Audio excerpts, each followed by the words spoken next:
Louvado seja o nosso Senhor Jesus Cristo, para sempre seja louvado. Salve Maria Imaculada. Hoje, quarta-feira, dia 26 de novembro, dia dedicado a São José. Pela graça de Deus, mais uma vez, juntos para alimentarmos do pão da palavra. O Evangelho de hoje tem Lucas, no capítulo 21, versículo 12 a 19. Lucas 21, de 12 a 19. Anúncio do Evangelho de nosso Senhor Jesus Cristo, segundo São Lucas. Glória a vós, Senhor. Disse Jesus: antes disso tudo, porém vos prenderão e perseguirão. Vos entregarão às sinagogas e aos carcereiros. E sereis conduzidos à presença de reis e governadores por causa do meu nome.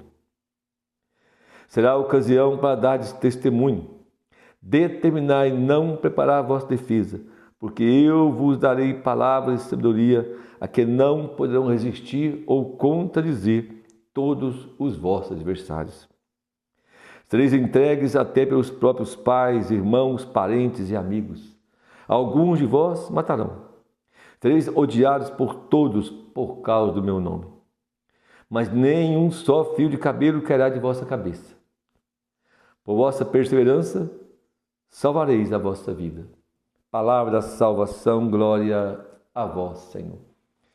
Jesus continua então nos falando, no Evangelho de hoje, a igreja nos apresenta esse Evangelho falando do final dos tempos, da vinda do Senhor, nosso encontro com Ele.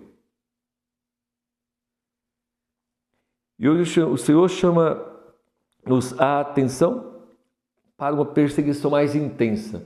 Ontem ele falava sobre os sinais dos tempos, sobre sinais cósmicos, guerras. Hoje, no mesmo sermão, mas ele fala da perseguição violenta que sofre a igreja e sofre desde então, no primeiro século. Nós vemos na história da igreja os grandes mártires dos primeiros séculos da igreja, mas os mártires do nosso tempo, basta ver na África, basta ver, por exemplo, na Nigéria, quantos cristãos são mortos todos os dias. Interessante que ninguém publica, a mídia não fala sobre isso. Porque o mundo também tem uma coisa que o mundo despreza. Lá tem duas coisas que o mundo despreza: cristãos e negros. Então, ninguém toca nesse assunto, faz de conta que ninguém está vendo. Em quantos lugares também do mundo os cristãos são perseguidos? A perseguição intensa, que começou lá com os apóstolos, no primeiro século da igreja, mas foi desencadeando até hoje. O Senhor fala do sofrimento da igreja, da perseguição violenta contra a igreja. Mas ele deixa o motivo: por causa do meu nome. Ele diz que a perseguição à igreja, a perseguição ao cristão, a hostilidade que o mundo tem aos cristãos é por causa dele, por causa do nome dele. Só nesse pequeno perícope, nesse pequeno texto do Evangelho, 2 vezes ele vai repetir isso, não é? Depois ele continua dizendo sobre a perseguição, sobre na família que vai acontecer perseguição, pais, irmãos, parentes e amigos vão perseguir, vão rejeitar, vão trazer sofrimento, mas ele diz: por causa do meu, sereis odiados por causa do meu nome. Você pensou mesmo por que o mundo tem tanta hostilidade à igreja, aos cristãos? Por que o mundo persegue a igreja, persegue os cristãos? O que o cristão faz para o mundo? Você já viu algum cristão fazer guerra? Já viu os cristãos, a igreja, por exemplo, se levantar e contra o governo, dar golpe de Estado? Você já viu os cristãos aí invadir lugares, matar pessoas, brigar? Nunca viu isso. Você já viu o cristão dar a vida? Você já viu os cristãos morrem para não ter que matar. Dão a vida, renunciam, vão para o meio dos pobres, vão nos hospitais. Os cristãos estão sempre desgastando as suas vidas para promover o bem, para fazer com que a paz aconteça, a paz em Cristo aconteça. No entanto, o mundo odeia os cristãos. A gente procura uma causa e não encontra. Por que o mundo é tão hostil? Por que o mundo persegue tanto a igreja? E o mundo quer acabar com a igreja. Basta você ir nas universidades, como as universidades batem na igreja, e sem causa aparente, não sabe qual que é a causa, eles não sabem nem por que fazem isso. Uma causa, vamos dizer assim, aparente, porque a causa é Cristo.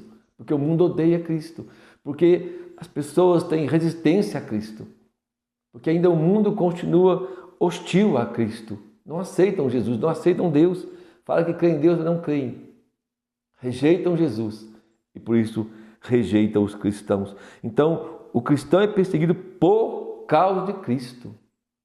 E tem que ser, se não for, tem alguma coisa errada. Se você é perseguido por causa de outra coisa, meu irmão, você está dando um contra-testemunho.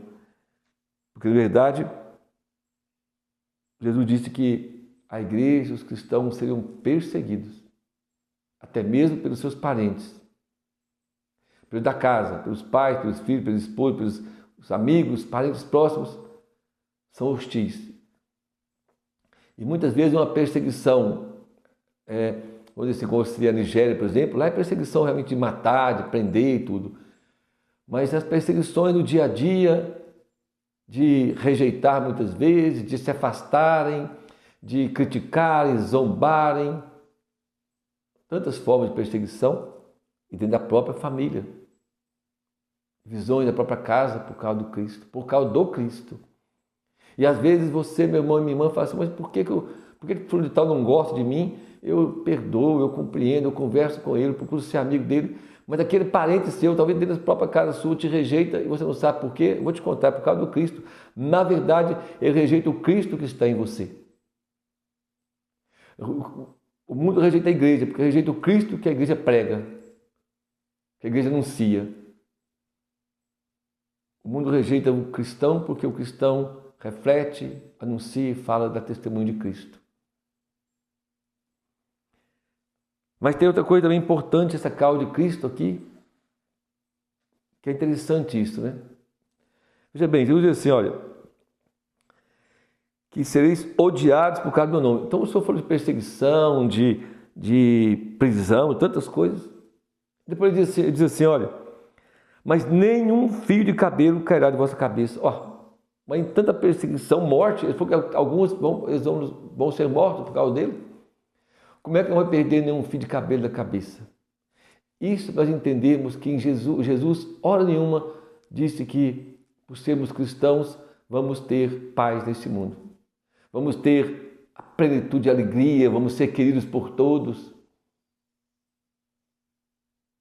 Porque a verdadeira alegria, e nós não vamos de fato perder nem um fio de cabelo da nossa cabeça, porque ele, Jesus, por causa dele, nele e com ele, nós somos, como diz São Paulo, mais que vencedores, porque ele tem poder de ressuscitar o nosso corpo glorioso. Um corpo, nós vamos receber semelhante ao dele, e nenhum fio de cabelo nosso vai ser perdido. Que beleza isso, hein? Veja bem, nada vai ser perdido de nosso corpo, porque o Senhor vai nos dar um corpo novo, glorioso. É disso que está falando. Ele está falando que quando vamos perder, nem um fio de cabelo vai cair, e não vai, porque o Senhor é que cuida de nós. O Senhor cuida daquele que é discípulo dele. E vai dar a ele, então, um corpo novo, glorioso. E ele diz assim no versículo 19, por vossa perseverança salvareis a vossa vida. Então é preciso o quê? Perseverar nessa certeza de que nenhum fio de cabelo vai cair da nossa cabeça. Não precisamos temer nada, como ele disse. Não precisa temer nada, nada, porque nada de nós vai se perder. Na carta de São Paulo a Timóteo, tem um texto muito importante, 2 Timóteo, capítulo 2, capítulo 1, versículo 12. São Paulo já está terminando a sua vida, a sua carreira, como ele disse. Por causa disso estou suportando também os presentes sofrimentos, mas não me envergonho, pois sei em quem acreditei, estou certo de que Ele é poderoso para guardar até aquele dia o que foi me confiado. Veja bem, então, a importância, como perseverar, e como fazer tudo por causa de Cristo, tendo uma fé firme, uma certeza de São Paulo, sei em quem acreditei, sei em quem coloquei a minha esperança. Olha que beleza isso, meu irmão. No versículo 11, 2 Timóteo, capítulo 2, versículo 11. Se morremos com ele, também com ele viveremos. Se resistimos com ele, também com ele reinaremos. Se o negarmos, também nos negará. Então, se resistimos com Cristo, também com Ele reinaremos. Se nós ficarmos firmes, se morrermos com Cristo, com Ele vamos viver. Aí São Paulo está nos ensinando essa perseverança, essa fé firme no Senhor. Sei em quem coloquei a minha confiança.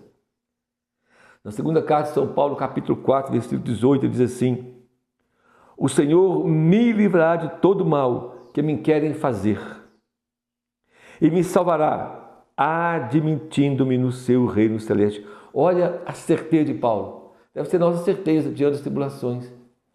O Senhor me livrará de todo mal. São Paulo está próximo de morrer. Ele mesmo diz que já está próximo do seu corpo a ser derramado em libação. Mas ele diz que vai livrar de todo mal. De qual mal que São Paulo fala? Do mal de perder a fé, do mal de perder a salvação. São Paulo sabe que nenhum fio de cabelo dele vai ser perdido. Nada. Essa é a certeza de São Paulo. Essa deve ser a nossa certeza. Deve ser a minha certeza. Deve ser a sua certeza. Depois você lê na sua casa o Salmo 42, ou bem o Bíblia 43, versículo 12. Também o Salmo 26, versículo 13 e 14. Eu vou pegar lá, Salmo 26. Em algumas Bíblias é o 27. Veja bem o que o salmista diz, nos ajuda no dia de hoje.